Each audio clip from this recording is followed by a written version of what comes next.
આજના વાર્તા વૈભવ વિભાગમાં આપ સૌનું સ્વાગત છે. આજની વાર્તા પડ્યા પછી સરળતાથી કેમ ઊભું થઈ શકશો.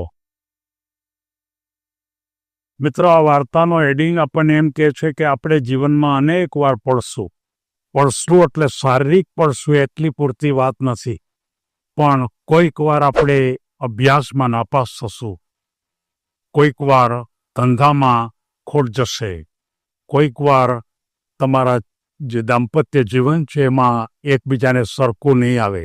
આવા તો કેટલાય પ્રશ્નો પડવાના છે, અને આ પ્રશ્નોને સમજાવવા માટે મારે એક નાની એવી વાર્તા કહેવી છે.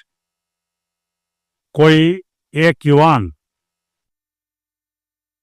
કાયમ રીતે વારંવાર કોઈ ને કોઈ પ્રકારનું કામ કરે, કોઈને કોઈ ક્ષેત્રમાં જાય જ્યાં એ સફળ જ ન થાય, એ પાછો જ પડે. જ્યાં જાય ત્યાં એના મનમાં એમ થાય કે જીવનમાં આ પ્રકારે હું શું કામ પાછળ પડું છું. એને કેટલાયને વાત કરી કે મને સફળ નથી પડતી કે શા માટે હું પાછળ પડી જાઉં છું.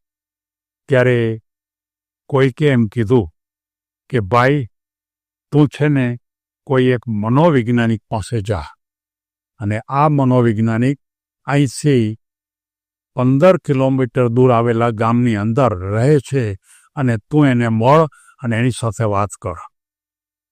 પેલો યુવાન જાય છે. એ મનોવૈજ્ઞાનિક એટલે માનસના જાણકાર એમને એમ કહે છે કે હું જીવનમાં અનેક વખત પડ્યો છું ને નિષ્ફળ ગયો છું, તો આવું કેમ થતું હશે ને આમ થવા પાછળ મારે શું કરવું જોઈએ. ત્યારે એ મનોવૈજ્ઞાનિક એને એમ કહે છે કે ભાઈ, તારી વાત સાચી છે, તું એકલો જ પડ્યો છે એવું નથી. આ દુનિયામાં અનેક માણસો પણ ક્યારેક ક્યારેક પડ્યા જ છે. હું પણ 2-3 વાર પડ્યો છું, એટલે હું પણ 2-3 વખત નિષ્ફળ ગયો છું. એ મનોવૈજ્ઞાનિક એમ કહે છે.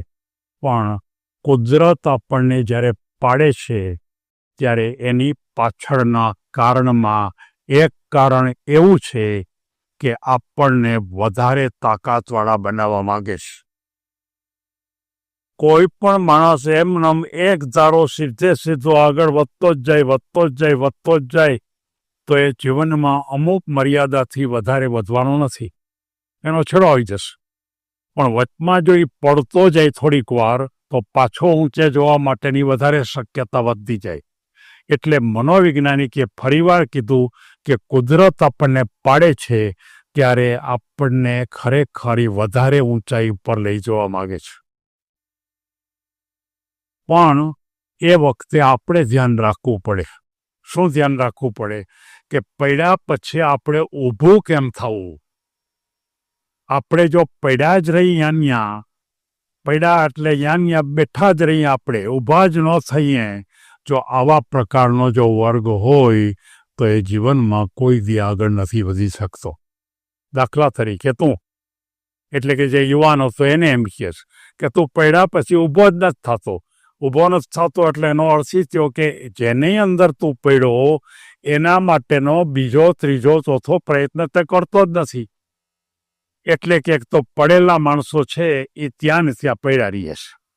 અને બીજી વાત, પડ્યા પછી ઊભું કેમ થવું. જો ઊભા થવાની પદ્ધતિ તમને ખબર નહીં હોય, ઊભા થતા વખતે તમે શું વિચારો છો એ તમને ખબર નહીં હોય, ઊભા થતી વખતે તમારા મનમાં ભવિષ્યમાં શું કરવા માંગો છો એ ભૂમિકા જો સ્પષ્ટ નહીં હોય, તો ઊભા થઈને પણ તમે ઊભા જ રહેવાના. એટલે કે નુકસાન તમને થયું, પણ એ નુકસાનમાંથી બહાર નીકળીને ઊભા થયા. બહાર નીકળીને એટલે એ તો થયું જ, પણ તમે ઊભા થયા, પણ પછી નવો વિચાર જ ન કરો તો, નવો ખ્યાલ જ ન કરો તો, નવું સાહસ જ ન કરો તો, નવા ભૂમિકા ઉપર તમે કામની શરૂઆત જ ન કરો તો, તમને ડર જ એવો બેસી ગયો કે હું કરી ન શકું, મારું કામ નિષ્ફળ જ જાય છે. અને એમાંય જો 2-4-5 વાર પડ્યા તો એમ જ થાય કે હવે આપણે જિંદગીમાં કંઈ ન કરી શકાય. પણ એ જે મનોવૈજ્ઞાનિક એમ કહે છે કે આ દુનિયામાં પડ્યા પછી જે લોકો પડ્યા જ રહે છે ને, એ લોકોને માફ કરી શકાય નહીં. પડ્યા પછી ઊભો જ થવું પડે, અને ઊભા થતી વખતે પણ સારા વિચાર સાથે, નબળા વિચાર સાથે નહીં. હવે હું કરી ન શકું, હવે મારામાં આવડત નથી, હવે મને કોઈ સહકાર નહીં આપે, હવે મારે કરવા માટે ગમે એટલો પ્રયત્ન કરો તો બધી વસ્તુ પૂરી થઈ ગઈ, મારી પાસે બધુંય ખલાસ થઈ ગયું. આમ નહીં. તમે પડો એટલે તરત જ ઊભા થતી વખતે વિચાર કરો કે મારે હવે કઈ દિશામાં જવું, હું કેવી રીતે જઈશ, એમાં જવા માટે મારે કેટલા માણસોની જરૂર પડશે, એની અંદર કામ કરવા માટે મારે કેટલું જ્ઞાન જોશે, મારે કેટલું ફરવું પડશે, મારે કેટલી સગવડતા કરવી પડશે. અને એમ જો વિચાર કરીને તમે કરો તો તમે પડ્યા પછી સાચી રીતે ઊભા થયા છો. અને જો સાચી રીતે ઊભા થયા હો તો તમારું મગજ ચાલતું રહેશે. અને એ અનુસંધાને તમે મારા જેવા, એટલે કે મનોવૈજ્ઞાનિક જે હતા એમ કહે છે કે મારા જેવા તમે પાસે આવશો તો હું તમને બીજો એવો રસ્તો બતાવીશ કે જેમાં તમે સફળ થશો. દાખલા તરીકે કોઈ એક વ્યક્તિને સારું બોલતા આવડતું નથી, બોલવામાં શરમાય છે, અને એણે શરૂઆત એવી કરી કે મારે વકીલ થવું છે. કેવી રીતે સફળ થાય? એ પડવાનો જ, એની પાસે એક પણ કેસ ન આવે, અને એક પણ કેસ ન આવે એટલે પડવાનો જ છે. હકીકતમાં તમારી પાસેની લાયકાત કઈ છે, તમે શું કરી શકો એમ છો, તમારામાં વિચારવાની કેટલી તાકાત છે, તમે બીજાની સાથે પણ કેટલા જોડાઈ શકો છો, આ બધી બાબતની સ્પષ્ટતા કર્યા પછી તમે તમારા મિત્રોની સાથે તમારી જાતને ખુલ્લી કરો. તમે કોઈ તમારા માતા પિતા સાથે ખુલ્લી કરો તમારી જાત. કેટલાક યુવાનો છે પોતાના માતા પિતાને પણ કહેતા નથી. એ પોતે ખરેખર નિષ્ફળ ગયા છે, પણ કેવી રીતે નિષ્ફળ ગયા, શું કામ નિષ્ફળ ગયા એ વાત જ નથી કરતા. પોતાના બહુ સારા સગા સંબંધીને પણ કહેતા નથી. પેલા વૈજ્ઞાનિકને એમ હતા એને કે અમારા જેવાને પણ મળતા નથી. અને આવા માણસો છે એમ તારી જેમ સતત પડ્યા રહેશે. મારે સૌ યુવાનોને કહેવું છે કે પડો અનેક વાર, પણ પડીને ઊભા થાઓ. પડ્યા જ ન રહ્યો, અને પડીને ઊભા તમે એક વાર નહીં, 2 વાર નહીં, 3 વાર નહીં, પણ એક ને એક દિવસ તમે કોઈ ચોક્કસ ઊંચાઈ પર પ્રાપ્ત કરશો.